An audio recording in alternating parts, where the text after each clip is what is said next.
ఓటుకు నోటు కేసులో తనపై బురద జల్లుతున్నారని అన్నారు ఎంపీ సీఎం రమేష్.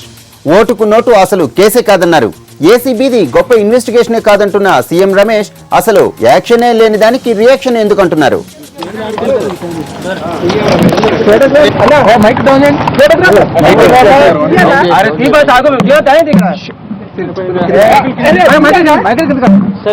గత 15 రోజులుగా మీడియాలో కొన్ని కథనాలు చూస్తున్నాం.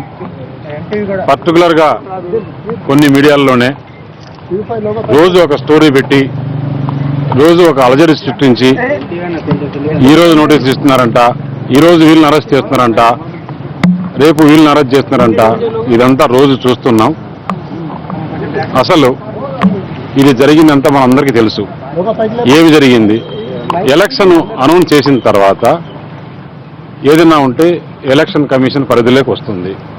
ఇది ఏసీబీ ఒక కట్టుకథ సృష్టించి వాళ్ళ చేతిలో గవర్నమెంట్ ఉంది కాబట్టి, వాళ్ళ దగ్గర ఏసీబీ ఉంది కాబట్టి చేస్తున్నారు. ప్రతిరోజు మనం మీడియాలో కథనాలు చూస్తున్నాం. ఈరోజు వీళ్ళ బ్యాంకులో నుంచి ఇంత డ్రా అయిందంట, లేదంటే వీళ్ళ ఫోన్లు ట్యాప్ చేశామంట, వీళ్ళ ఫోన్లు రికార్డ్ చేస్తామంట. నేను ఒకటి ఏసీబీని అడుగుతున్నా, తెలంగాణ ప్రభుత్వాన్ని అడుగుతున్నా, మీరు ఎవరెవరు ఫోన్లు ట్యాప్ చేశారు? అసలు ఫోన్లు ట్యాప్ చేశారా లేదా? రిటర్న్గా ప్రభుత్వం కానీ ఏసీబీ కానీ ఒక స్టేట్మెంట్ ఇవ్వగలదా?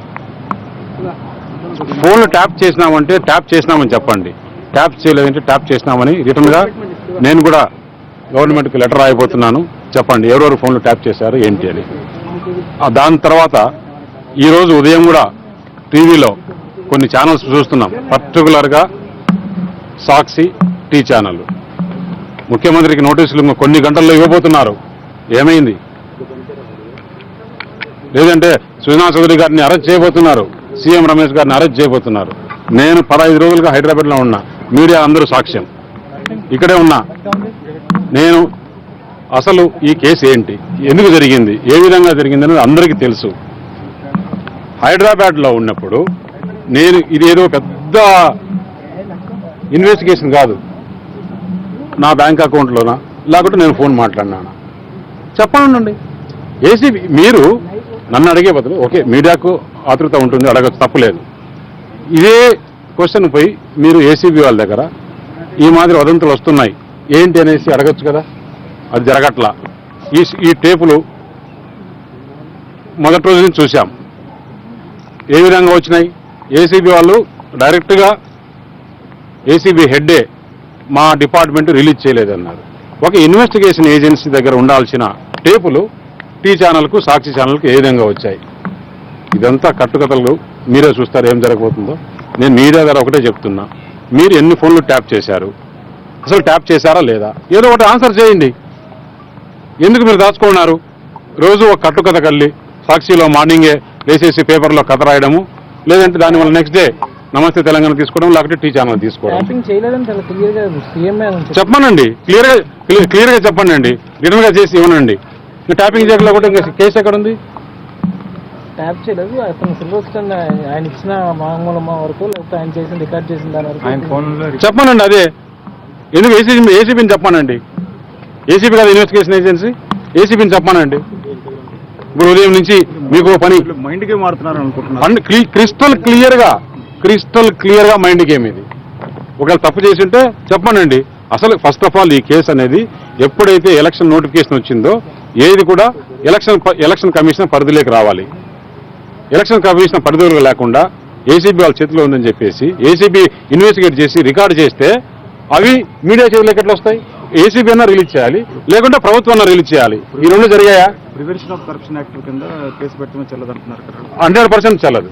ఈరోజు హిందూ హెడ్లైన్స్ లో వచ్చింది. దీన్ని మీరు సవాల్ చేయబోతున్నారు కోర్టులో? తప్పకుండా అన్ని రకాలుగా వస్తాయి. మీరు చూస్తారు కదా, ఇంతమందికి అనవసరంగా మీడియాకి ఇదిగో అరెస్టు, అదిగో అరెస్టు, ఇదిగో పులి. మనం చిన్నప్పుడు చూసాం నానా పులి వచ్చిన కథ అని. ఆ మాదిరి అయిపోయింది. మీకు అర్థం కావట్లేదా ఎన్ని రోజుల నుంచి ఇది? అంటే అక్కడ దొరికిన 50 లక్షలు సీఎం రమేష్ సంబంధించిన నిర్మాణ సంస్థ నుంచి అదే రోజు డ్రా చేయడం జరిగింది. అది మీరే పంపించారు. డ్రా చేసినారే అనుకుందాం. అది తుడిపేస్తే పోయేది కాదు కదా. తుడిపేస్తే ఏమన్నా పోతుందా? రికార్డెడ్ కదా. మరి ఎందుకు బ్యాంకులో తీసుకొని చేయొచ్చు? అది మీడియాకి రిలీజ్ చేయొచ్చు కదా. ఇదో ఈ అకౌంట్లో నుంచి డ్రా అయ్యింది అని మీడియా అడగచ్చు కదా. మీడియాకి ఇప్పుడు ఇన్ని జరిగినటువన్నీ మీడియాకి రిలీజ్ చేశారు కదా, మీడియాకి రిలీజ్ చేసుకోవచ్చు కదా. పూర్తి ఆధారాల దగ్గర తీసుకోండి, మరి మీరు అడిగి తీసుకోండి. ఇప్పుడు ఏ విధంగా వచ్చినాయి ఈ ఆధారాలన్నీ బయటకు వచ్చినాయి కదా, ఆ మాదిరి తీసుకోండి. ఇది కేవలం రాజకీయంగా రేపు జరగబోయే మున్సిపల్ ఎలక్షన్స్ లో, హైదరాబాద్ సిటీ ఎలక్షన్స్ లో ఒక భయభ్రాంతులను చేసేసి ఇక్కడ ఉండే సెటిలర్స్ అందరికి ఇబ్బందులు కలిగించాలని చూస్తున్నారు. రాజకీయంగా ఎదుర్కొంటారు. ఉదయం నుంచి జరిగిన పరిణామాలు చూస్తుంటే ఏమి జరిగిన పరిణామాలు ఈరోజు చెప్పండి. టీ ప్రభుత్వం కానీ లేకపోతే ఉన్న ఏసీబీ అధికారులు కానీ కావాలని వదంతులు సృష్టించారు. నేను అనుకోవడము ఏసీబీ అధికారులు వదంతులు సృష్టించారని మీకు ఎవరైనా చెప్పారా? అధికారులు ఎవరైనా వచ్చి చెప్పారా? వాళ్ళ మీడియాలో సాక్షిలో ఒక లీక్ చేయడము, మన వాళ్ళందరూ పాపం మీకు కొంత ఒక పని పెట్టడం. అవును, చెప్పండి ఎక్కడుంది? మీరు నా దగ్గరికి వచ్చే బదులు ఏసీబీ దగ్గరికి పోయో లేకుంటే ఆ ప్రభుత్వం దగ్గరికి పోయో మీ దగ్గర ఉండే ఆధారాలు రోజు కరెక్ట్ కాదు. ఇది చిన్నపిల్లల ఆటలు కాదు, ఇదంతా ప్రజలు చూస్తున్నారు. మనం ప్రజాస్వామ్యంలో ఒక విలువలు గల మనుషులము. ఇది పద్ధతి కాదు. ఇది ఇది ఏ విధంగా మీరు రోజు ఈ మాదిరి లీకులు చేస్తున్నారో ఇవన్నీ చెప్పండి అని చెప్పేసి మీరు వాళ్ళని అడిగితే వాళ్ళ దగ్గర నుంచి సమాచారం వస్తుంది. కానీ అంటే ఈ పరిణామాలు ఏర్పాటు చేశారు సార్, కేసీఆర్ మీద కూడా కేసులు నమోదు ఇవన్నీ ఉంటాయా? అవన్నీ ఏమేమి జరగాల్సినో ఎవరు తప్పులు చేసింటే వాళ్ళకందరికీ కేసు తప్పకుండా ఉంటాయి. ఇప్పుడు ఏదైతే ట్యాప్ చేసినారో అని వాళ్ళు చెప్తున్నారు, ట్యాప్ చేయలేదని చెప్తున్నారు. రిటర్న్ గా రేపు అన్ని చూస్తారు కదా, మీరు ఏం జరగబోయేది చూస్తారు కదా. కేసీఆర్ మీద కూడా కేసులు ఉంటాయి. నేను చెప్పాల్సిన అవసరం లేదు. ఇది మీరు చూస్తారు కదా, ఎవరు తప్పు చేస్తే వాళ్ళ మీద కేసులు ఉంటాయి. రేవంత్ రెడ్డి డబ్బులతో దొరికిపోయాడు, ఇప్పుడు ఆడియో ఉంది అంటున్నారు. సీఎం రమేష్ ఏముందని భావిస్తున్నట్టు వాళ్ళు. మీరు వాళ్ళని అడగాలి. ఏసీబీని అడిగితే మీకు ఆన్సర్ వస్తుంది. మీకేమన్నా సమాచారం? నాకు వచ్చిన సమాచారం అంతా మీకు చెప్పా. నేను ఇప్పుడు మనం చూస్తున్నాం కథనాల్లో ఒక నిర్మాణ సంస్థ ఎన్టీఆర్ ట్రస్ట్ ఆఫీస్ దగ్గరలో బ్యాంకులో డబ్బులు డ్రా చేశారంట. ఈ డబ్బులే రేవంత్ రెడ్డికి పోయినాయంట అన్నారు. అది పెద్ద ఏదో రాకెట్ సైన్స్ కాదు. కనుక్కునేదానికి ఎక్కడో చంద్రమండలం పోయి కనుక్కొని తీసుకొని వచ్చేది కాదు, లేకుంటే ఒక నెట్లో నుంచి డౌన్లోడ్ చేసేది కాదు. ఇంకొక ఏజెన్సీ దగ్గర తీసుకున్నారు. ఆ బ్యాంక్ మేనేజర్కి 10 నిమిషాలు ఇచ్చేస్తారు. ఏసీబీ వాళ్ళ అధికారులు పోయి ఆ బ్యాంక్ దగ్గరికి పోయి అధికారులు ఇట్లా మా ఈ అకౌంట్లో మాకు డౌట్ ఉందండి, మా ఇన్వెస్టిగేషన్ ఇవ్వాలంటే కంపల్సరీ బ్యాంక్ వాళ్ళు ఇవ్వాలి. దాని వ్యవహారంలో మొత్తం దీంట్లో సీఎం రమేష్ ఏం సంబంధం లేదు. అది ఏసీబీ అధికారులను అడగండి.